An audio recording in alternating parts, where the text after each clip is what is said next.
Hello दोस्तों। तो आप लोग कैसे हैं? अच्छे ही होंगे। आप लोग को इस जन्माष्टमी पर बहुत सा बधाइयाँ। आज हम क्लास 10 का स्टार्ट करने जा रहे हैं घन घनाभ, उसके आयतन, घन घनाभ के आयतन, घन घनाभ का पृष्ठीय क्षेत्रफल, उसी के बारे में आज चर्चा करेंगे। आज सूत्र से खाली समझौता करेंगे। आज सूत्र में क्या है, कैसे प्रयोग करना है, इसी के बारे में जानकारी करेंगे। आज हम लोग घन, घनाभ, शंकु, गोला, ये सब के बारे में चर्चा करेंगे। थोड़ा बहुत चर्चा करने के बाद लेसन जब शुरू करेंगे 13.1 NCERT बुक से, तो उससे बहुत ज़्यादा सहूलियत हासिल होगा। आइए दोस्तों से देखते हैं।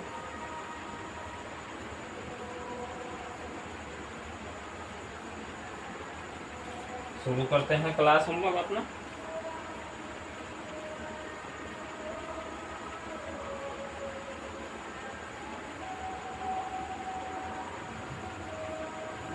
आइए दोस्तों, सबसे पहले बात करते हैं घन से संबंधित सूत्र क्या होता है। घन के बात करते हैं तो सबसे पहले घन या घनाभ, घन और घनाभ में दोनों समान मानते हैं, घन और घनाभ। सबसे पहले बात करते हैं घन और घनाभ की। ठीक है दोस्तों, पहले थोड़ा सा समझा दिए, ये समझ लिया घन क्या है और घनाभ क्या है। वर्ग से मिलके बनता है उसे घन कहते हैं। जिस प्रकार घन वर्ग का क्षेत्रफल भुजा स्क्वायर होता है, उसी प्रकार घन का आयतन भुजा क्यूब होता है। ठीक है दोस्तों, यानी घन का सभी किनारा जो होता है बराबर होता है, सभी किनारा जो होता है बराबर होता है। यानी देखा जाए तो सब ए मान लिया जाए, सबका भुजा एक ही होगा। दो से देखा जाए तो भुजा ए होगा। ठीक है, अब इसमें बताएंगे शीर्ष, वर्टेक्स। शीर्ष जो होते हैं ये 4, 8 शीर्ष कितना होता है दोस्तों? 8 शीर्ष होते हैं। अब इसका किनारा देखा जाए तो टोटल भुजा कितने होते हैं? टोटल भुजा जो होते हैं वो 12 होते हैं। कितने होते हैं दोस्तों? 12। उसके बाद इसका सतह, सरफेस जो होते हैं 6 होते हैं। सतह जो होते हैं वह सतह जो होते हैं 6। यही सेम लागू होता है घनाभ पर। समझिए, लंबाई, ये चौड़ाई,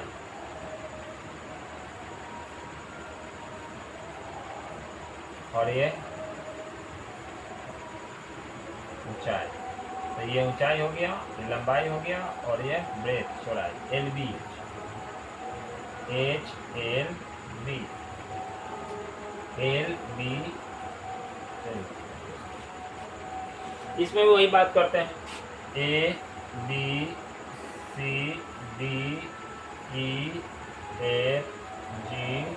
टोटल कितना वर्टेक्स है, यानी कोण है, यानी शीर्ष है 8, यानी दोनों में शीर्ष 8 को, सतह भी 6 को, और भुजा भी सेम। अब आते हैं दोनों के बारे में समझ में आ गया होगा दोस्तों आप लोग को।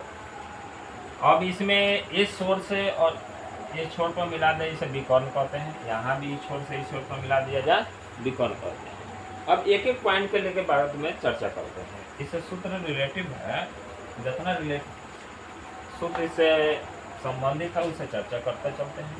आप लोग को समझ में आ गया। L फॉर लंबाई, B फॉर चौड़ाई, H फॉर ऊंचाई। भुजा में तो A लेंगे, किसी भी दिशा में A लेना है हम लोग को। वर्ग रैखिक घन में, घनाभ में LBH लेना है दोस्तों। एक छोटा सा प्रयास है कि लेसन शुरू करने से पहले सूत्र पर डिस्कशन कर दे, जिससे ज़्यादा बेहतर होगा, और बहुत से एग्जाम में सूत्र आता भी है। अब देखिए, इसका भुजा ये है तो घन का परिमाप बराबर होता है 6 से, यानी 6 इंटू भुजा। यदि घन का संपूर्ण क्षेत्रफल ज्ञात किया जाए तो 6 इंटू भुजा स्क्वायर, यानी 6 इंटू भुजा स्क्वायर।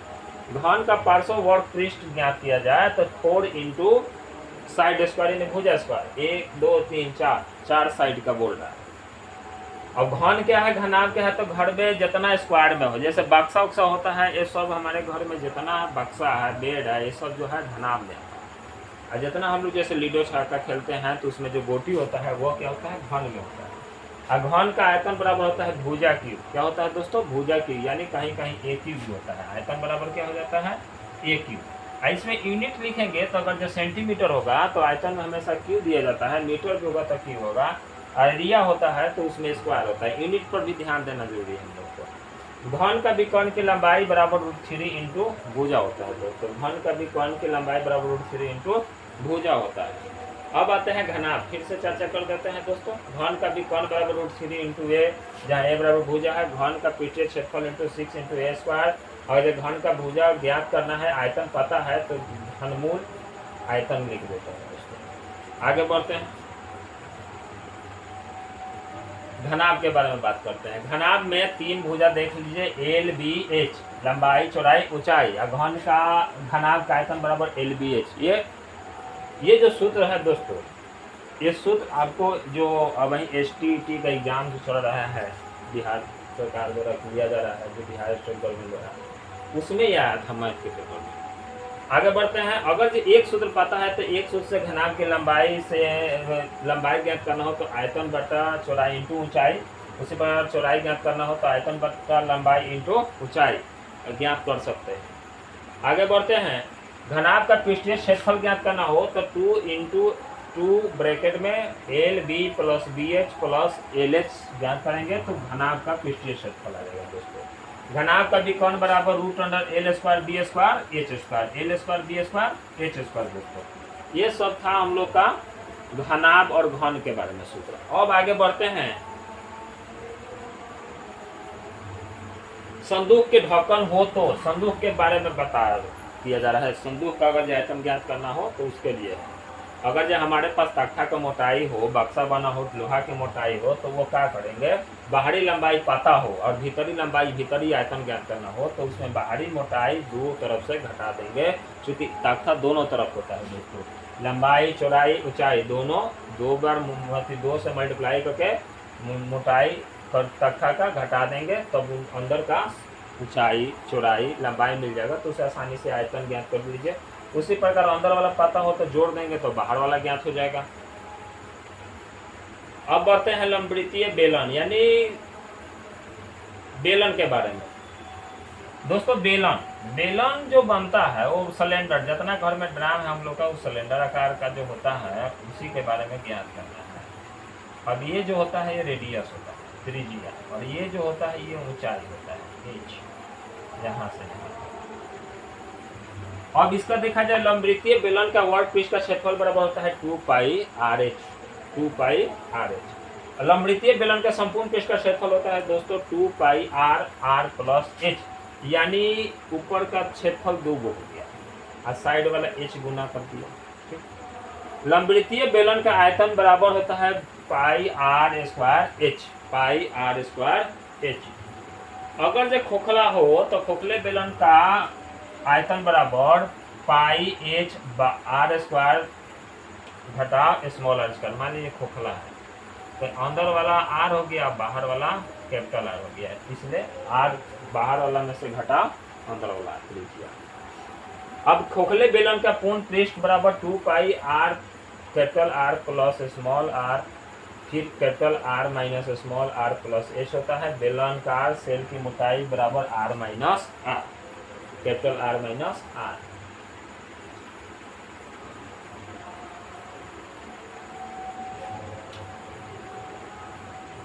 अब बात करते हैं शंकु के बारे में दोस्तों। एक एक पॉइंट समझ लीजिए, शंकु में क्या रहे, क्या दिया रहे। ये शंकु, ये बीच में दिया रहे तो ये इसका h होता है, ये r होता है, ये l होता है, त्रिभुज। अगर जो इसको हटा दिया जाए सब तो एगो समकोण त्रिभुज होता है। इसको क्या हो जाता है, समकोण त्रिभुज में पाइथागोरस प्रमेय भी चला सकते हैं। ये लंब हो गया, आधार हो गया और एक कर्ण हो गया। ठीक है दोस्तों, अब आगे बढ़ते हैं। शंकु, लंबवृत्तीय शंकु का वर्कपीस का क्षेत्रफल बराबर πRl होता है। वर्कपीस का क्षेत्रफल बराबर होता है πRl। अगर जो हमारे पास πh हो और r हो तो l आसानी से ज्ञात कर सकते हैं पाइथागोरस प्रमेय द्वारा। विकर्ण बराबर √s² प्लस r²। आगे दिया हुआ है सूत्र दोस्तों। अगर जो हमारे पास त्रिज्या पता है और लंबवृत्तीय शंकु का आयतन ज्ञात करना हो तो 1/3 πr²। अगर जो लंबित शंकु का संपूर्ण पृष्ठ का क्षेत्रफल ज्ञात करना है तो पाई आर ब्रैकेट में एल प्लस कैपिटल आर होता है, एल प्लस आर, यानी जो त्रिज्या माने है वो होगा। अगर जो एल हमको ज्ञात करना है, आर और एच पता है, यानी फिर बता दें लंबित शंकु का आयतन बराबर 1/3 पाई आर स्क्वायर एच। एल मालूम हम नहीं है, एल ज्ञात करना है तो आर पता है, एच पता है, तो √r² प्लस एच स्क्वायर का फॉर्मूला लगाएंगे दोस्तों। एच ज्ञात करना होगा तो L square minus R square, R ज्ञात करना होगा तो L square minus H square. यानी त्रिकोणमितीय अनुपात में जो पढ़े हैं कर्ण बराबर √, लंब स्क्वायर प्लस आधार स्क्वायर, इसे फॉर्मूला लगाना है। अब आगे बढ़ते हैं।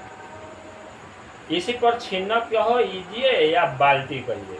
बाल्टी की तिरछी ऊंचाई एल बराबर √h² plus capital R minus small R, नीचे वाला आर और ऊपर वाला आर, क्योंकि बाल्टी और गिलास जो होता है वो आधा भाग समुद्र शंकु का होता है, यानी ये इतना मिटा दिए जाए। ठीक है दोस्तों, तब यहाँ एगो हो गया और एगो ऊपर हो गया, तो ये छोटा आर और ये बड़ा। अब इससे बाल्टी का वर्कपीस ज्ञात करना होगा तो pi L R plus R, यानी कैपिटल आर प्लस आर। जैसे गिलास हो गया, गिलास का ऊपर वाला त्रिज्या क्या होता है, बड़ा होता है, और नीचे वाला त्रिज्या पतला होता है, यानी छोटा उससे कम होगा। बाल्टी की धारिता 1/3 pi H R square plus R square plus R R, यानी कैपिटल आर इंटू आर। ठोस का पूर्ण पृष्ठ ज्ञात करना हो तो हमें ये फॉर्मूला ज्ञात करना होगा, pi L R plus capital R plus R small R plus pi R square capital plus small R square. ये शंकु का छिन्नक था। गोला सबको जानते हैं, गोला फुटबॉल होता है। ठीक है दोस्तों, अब गोले का आयतन बराबर क्या करते हैं, इसमें त्रिज्या दिया रहता है 4/3 पाई आर क्यू होता है। गोले का संपूर्ण पृष्ठों का क्षेत्रफल जो दोस्त होता है 4 पाई आर स्क्वायर, यानी पाई dv स्क्वायर होता है। यह सूत्र कन्फर्मेशन करा दिया जा रहा है, सूत्र पर व्याख्या कर दिया जा रहा है, यह सूत्र के बारे में बता दिया जा रहा है कि आगे चल के जब हम लोग 10th क्लास का मैथ करने अगला लेसन जो शुरू करने जा रहे हैं उसमें आप लोग को समझने में दिक्कत ना हो सके तो सूत्र सब याद कर लीजिए, जो आपके लिए ऑब्जेक्टिव में भी फायदेमंद होगा और 10वां के एग्जाम में सवाल बनाने में भी फायदा होगा, और साथ में विभिन्न कंपटीशन में भी मैथ बनाने में आसानी साबित होगा। अब गोले का संपूर्ण पृष्ठ का क्षेत्रफल ज्ञात करना होगा तो 4 पाई आर स्क्वायर है, और गोले का आयतन ज्ञात करना होगा तो 4/3। अब यह छल्ले हो गया तो छल्ले का आयतन ज्ञात कीजिएगा तो 4/3 pi R cube minus small R cube. अब आगे बढ़ते हैं दोस्तों और गोले के बारे में चर्चा करते हैं। ठोस अर्धगोले का संपूर्ण पृष्ठीय क्षेत्रफल जो होता है 3 पाई आर स्क्वायर होता है। खोखले अर्धगोले का पृष्ठीय क्षेत्रफल 2 पाई आर स्क्वायर होता है, और गोले का आयतन होता है 2/3 पाई आर क्यू। इसी के साथ हम एक बार रिवीजन कर देते हैं, रिवीजन हो जाएगा, जो मेन फैक्ट है वो याद कर लीजिएगा। पृष्ठीय क्षेत्रफल के बारे में चर्चा करते हैं। ये भी देखिए, घन का पृष्ठीय क्षेत्रफल 6a स्क्वायर, घनाभ का पृष्ठीय क्षेत्रफल 2 × LB plus BH plus HL। बेलन का पृष्ठीय क्षेत्रफल 2 पाई आर एच होता है। बेलन का कुल पृष्ठीय क्षेत्रफल 2 pi are are plus H. आगे दोस्त शंकु का पृष्ठीय क्षेत्रफल पाई आर एल, शंकु का कुल पृष्ठीय क्षेत्रफल pi R L plus pi R square. गोले का पृष्ठीय क्षेत्रफल 4 पाई आर स्क्वायर, और गोले का पृष्ठीय क्षेत्रफल 2 पाई आर स्क्वायर, और गोले का कुल पृष्ठीय क्षेत्रफल 3 पाई आर स्क्वायर है। अब आयतन के बारे में चर्चा कर लेते हैं। सबकी का आयतन, घन का आयतन AQ, घनाभ का आयतन LBH, बेलन का आयतन पाई आर स्क्वायर एच, शंकु का आयतन 1/3 पाई आर स्क्वायर एच, गोले का आयतन बराबर 4/3 पाई आर क्यू, और गोले का आयतन बराबर 2/3 पाई आर क्यू। अब आगे बढ़ते हैं दोस्तों, NCERT बुक जो है या BTC बुक है उसके सवाल के बारे में थोड़ा चर्चा करते हैं।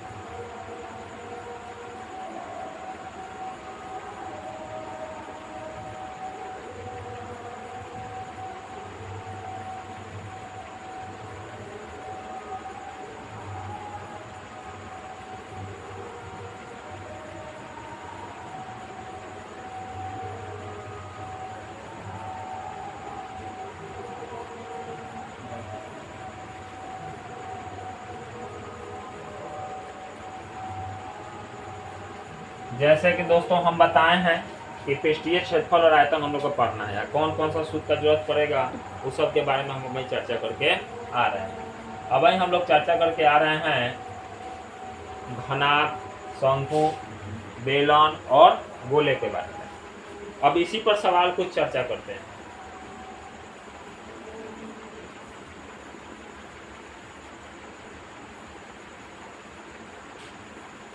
सबसे पहले बता दें हम लोग इसमें जो भी 10th क्लास में सवाल हैं जो पढ़ाएंगे, बीटीसी बुक हो या एनसीईआरटी बुक हो, इस सब में शंकु और गोला, घन और गोला, बेलन और गोला सब एक साथ दो दो तीन तीन सूत्र का इस्तेमाल करना है, और गोला का भी सूत्र का इस्तेमाल करना है। जैसे आज हम वही बताए हैं कि हम 13 लेसन शुरू करने जा रहे हैं, कुछ समझा देते हैं, उदाहरण पर चर्चा आज ही कर देते हैं। मान लिया वही सूत्र देखे हैं, अब वहीं हम लोग एकदम यूँ समझिए कि लगले लगले रिवीजन होगा तो अच्छा होगा। जैसे गरम में खाना खाना अच्छा होता है। पृष्ठीय क्षेत्रफल और आयतन के बारे में वही चर्चा की है, 13 लेसन है। हम लोग 12 लेसन पढ़ चुके हैं पिछला क्लास में, जिसमें वृत्त का क्षेत्रफल वगैरह पढ़ना था हम लोग को, और जिसमें कुछ चर्चा करते हैं हम लोग, कुछ सवाल पर डिस्कशन खाली कर दें केवल। मान लीजिए रसीद को जन्मदिन के उपहार के रूप में एक लट्टू मिला जिस पर रंग नहीं किया गया था, और वह इस पर अपने मोमिया रंगों से यानी मोम वाला रंगों से रंग करना चाहता है। यह लट्टू एक शंकु के आकार का है जिसके ऊपर एक अर्धगोला है, अर्धरोपित है, और लट्टू की पूरी ऊंचाई 5 सेंटीमीटर और जिसका व्यास है 3.5 सेंटीमीटर। तो व्यास जब 3.5 सेंटीमीटर है तो इसका त्रिज्या आधा कर देंगे तो 3.5/2 कर देंगे दोस्तों। ऊंचाई 5 सेंटीमीटर एच है। अब इसमें शंकु का भी और वृत्त का भी दोनों लेके चलना है। अब यही देखिए दोस्तों, फिगर बना, पूरा व्यास है 3.5 सेंटीमीटर, ऊंचाई है 5 सेंटीमीटर। तो सब कोई जानते हैं कि यहाँ से यहाँ तक ले हो गया 3.5, तो 5 में से घटा देंगे 3.5, तो हमारे पास क्या बच जाएगा 5 1, यानी इस शंकु का ऊंचाई कितना हो जाएगा दोस्तों, शंकु की ऊंचाई हो जाएगा 1.5। और त्रिज्या तो दोनों के लिए सेम है, त्रिज्या इसका भी और गोला का भी त्रिज्या लिया जाए तो यह r बराबर 35 सेंटीमीटर बाई 2। इस शंकु का भी त्रिज्या लिया जाए बेस का तो इसका भी हो जाएगा r बराबर 3.5/2, और ये हो गया। चलिए दोस्तों बात करते हैं। अब ये लट्टू का बिल्कुल उस वस्तु जैसा जिसकी चर्चा हमने आकृति में कर चुके हैं, अतः हम वहाँ पर प्राप्त परिणाम से सुविधाजनक रूप से यहाँ प्रयोग करेंगे। लट्टू का टी ऐसे साइज है तो इसमें एक अर्धगोला का क्षेत्रफल इंटू शंकु का क्षेत्रफल का ये। अब अर्धगोले का और पृष्ठ का क्षेत्रफल का सूत्र होता है 2πr²। अब 2πr² होता है तो 2/22/7 3.5/2 जो हमारा आ रहा लिए हैं वही आया। अब काटने छटने के बाद काट सकते हैं यहाँ 7×5 = 35, और नहीं तो आगे बढ़ते हैं। अब साथ ही शंकु का ऊंचाई लट्टू की ऊंचाई घटा अर्धगोले भाग की ऊंचाई। अब वही हम घटा के लाए हैं, जिसमें घटाए हैं तो सॉरी दोस्तों, ये 3.5 घटा दिए हैं, क्योंकि यहाँ से और यहाँ का त्रिज्या होगा 3.5/2 होगा। कितना होगा 2 होगा, तो 5 घटा 3.5/2, इसका आंसर आएगा 3.25 सेंटीमीटर। अब शंकु की तिर्यक ऊंचाई ज्ञात करेंगे तो L बराबर पाइथागोरस प्रमेय का फॉर्मूला लगाएंगे तो आएगा हमारा निकल के 3.7 सेंटीमीटर। इसलिए शंकु का पृष्ठीय क्षेत्रफल πr/L का इस्तेमाल करेंगे, इसका आ गया सेंटीमीटर। अब दोनों को क्षेत्रफल का योग करेंगे और दोनों का पृष्ठीय क्षेत्रफल का योग करेंगे तो काटने छटने के बाद मैथमेटिकल जो है वो हमारा हल करने के बाद 39.6 सेंटीमीटर के लगभग अप्रोक्सीमेटली आया। अब आगे बात करते हैं दूसरा एग्जाम्पल। हम पहले ही बता दिए हैं कि इसमें दो रिलेटिव हैं। अब यहाँ देखिए दोस्तों, घन भी है और अर्धगोला भी है, घन भी है अर्धगोला भी है। अब क्या कर रहा है देखते हैं, क्षेत्रफल कह रहा है कि आयतन कह रहा है। आकृति दर्शाया गया सजावट के लिए प्रयोग होने वाला है। ब्लॉक दो ठोस से मिलकर बना है, इनमें से एक घन है दूसरा अर्धगोला है। तो जाहिर सी बात है अर्धगोला है तो अर्धगोला का पृष्ठीय क्षेत्रफल ज्ञात करेंगे, और जो घन होगा घन का पृष्ठीय क्षेत्रफल ज्ञात करेंगे। अब देख रहे हैं आधार 5 सेंटीमीटर कोण या किनारे वाला एक घन है और इसके ऊपर वाला अर्धगोले का व्यास 4.2 है। जब व्यास इसका 4.2 है दोस्तों, तो इसका त्रिज्या होगा 2.1। इसका आधा कर देंगे तो त्रिज्या हम लोग को निकल जाएगा। अब देखते हैं क्या क्या किया है।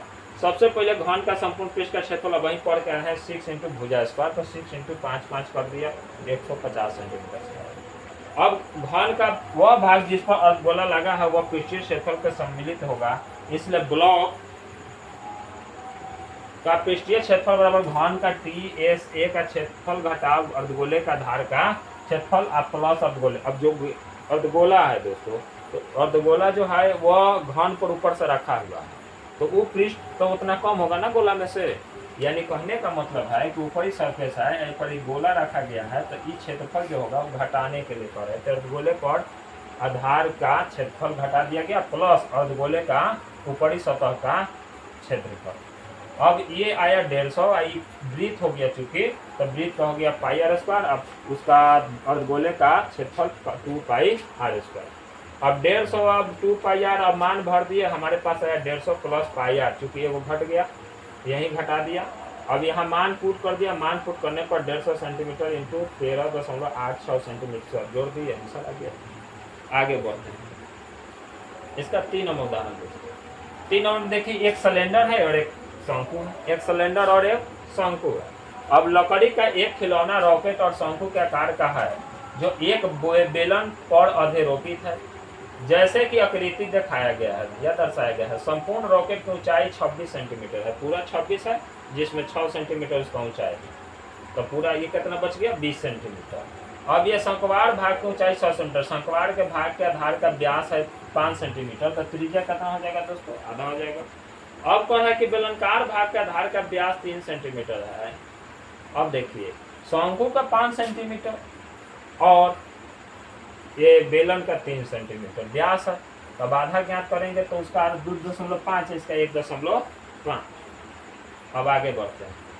अब शंकु के त्रिज्या को R से शंकु के त्रिज्यक ऊंचाई L ज्ञात करेंगे, तो ऊंचाई को H बेलन की शंकु को R से बेलन के ऊंचाई H डैश से व्यक्त किया जाता है, इसलिए R बराबर 2.5 सेंटीमीटर है। चूंकि शंकु का आधार का व्यास था 5 सेंटीमीटर, तो त्रिज्या का 2.5 सेंटीमीटर, ऊंचाई है 6 सेंटीमीटर। पाइथागोरस प्रमेय अप्लाई करेंगे तो आएगा 6.5 सेंटीमीटर। इसके बाद जब L निकल जाएगा तो अब ज्ञात करेंगे शंकु का नारंगी रंग से रंगे भाग का क्षेत्रफल बराबर शंकु का CSA का क्षेत्रफल प्लस शंकु का आधार का क्षेत्रफल बेलन के आधार का क्षेत्रफल। अब अप्लाई कर दिए, 2 pi R L pi R square pi R dash square. अब इस सब मान पुट किए, मान पुट करने के बाद हल किए, हल करने पर आया 63.585 सेंटीमीटर स्क्वायर। और पीले रंग से रंगे जाने वाले भाग का क्षेत्रफल बराबर क्या होगा देखते हैं। उसमें 2 रंग से रंगा हुआ है दोस्तों, कह रहा है कि 2 रंग से रंगा हुआ है। अब इसमें पीला रंग के किया जाना, तो प्रत्येक रंग रॉकेट का रंगे जाने वाले भाग का क्षेत्रफल ज्ञात करना है। एक बेलनकार है जो पीला रंग से रंगा गया है और नारंगी रंग से रंगा गया है, शंकुआर नारंगी रंग से और बेलन पीला रंग से। अब आगे बढ़ते हैं, पीले रंग से रंगा गया भाग का क्षेत्रफल पूछ रहा है, तो बेलन का CSA का प्लस बेलन एक आधार का क्षेत्रफल। अब इसमें मान पुट कर दी, इसका आया 195। अब एक ही बात बता रहे हैं कि इसमें 2-2 लेके चलना है, एक फिगर में 3-3 सूत्र अप्लाई कहीं कहीं करना पड़ेगा। जैसे यहाँ देखिए दोस्तों, मयंक ने अपने बगीचे के लिए एक, अब यहाँ देखिए सिलेंडर भी है अर्धगोला भी है, बस अपने समझिए सिलेंडर भी है अर्धगोला भी है। अब इस अर्धगोले में अर्धगोला का पूरा अंत क्षेत्रफल ज्ञात करेंगे या आयतन ज्ञात करेंगे और बाहरी आयतन ज्ञात करेंगे। क्षेत्रफल की बात करें तो क्षेत्रफल ज्ञात करेंगे। मान लीजिए कि बेलन की ऊंचाई h है तथा बेलन का अर्धगोले का अभिनिष्ठ क्षेत्रफल r है, तब देखते हैं, तब पक्षी स्नानगार का संपूर्ण पृष्ठीय क्षेत्रफल बराबर बेलन का CSA का प्लस अर्धगोले का CSA का क्षेत्रफल। अब बेलन का 2 पाई आर एच, इसका होता है 2 पाई आर स्क्वायर। अब दोनों 2 पाई आर कॉमन ले लिए, इसमें मैच कर रहा है, तो h इसमें का बच गया, r इसमें का बच गया, h प्लस r। अब मान पुट कर दिए दोस्तों। अब 2 गुने 22/7, इसका जो मान था h का मान रख दिया गया, r का मान 30 रख दिया गया, h का मान 145 और 30। अब जो गुना भाग करने पर हमारा हल प्राप्त हुआ वो हुआ 33,000 सेंटीमीटर स्क्वायर, और मीटर में बदल दिया 3.3। अब देखिए दोस्तों कैसे काटिएगा, ध्यान से देखिए। अभी हो गया 145 में 30 जोड़ दीजिएगा तो 175। 7 से काट के देखिए, 7 दूनी 14, 7 बचे 35, ये खत्म हो गया, तो बचा क्या, पूरा खत्म हो गया। 25 चौका 100 हो गया, 3 दूनी के 33 गुड। ये सब गुना कर देंगे, इससे इसमें ही इसमें तो हमारे पास 33,000 सेंटीमीटर स्क्वायर का मीटर में बदल देंगे तो 3.3 मीटर स्क्वायर आएगा दोस्तों। ये भी हो गया। अब इसी तरह आप लोग 13.1 लेसन बनाने का प्रयास कीजिएगा लोग। हम फिर अगला भाग इसका वॉल्यूम लाएंगे। ये तो पहला वॉल्यूम है जो थोड़ा सा इंट्रोडक्शन दे दिया गया है। इसका नेक्स्ट जो लेसन से सवाल पर चर्चा किया जाएगा 13.1 लेसन पर चर्चा किया जाएगा। और दोस्तों अगले क्लास में आज यही क्लास को विराम करते हैं। चैनल को लाइक और सब्सक्राइब कीजिए, दोस्तों के साथ शेयर कीजिए, जितना से जितना फ़ायदा उठा सके हम लोग। इसी के साथ अपना यह आज शुभ रात्रि।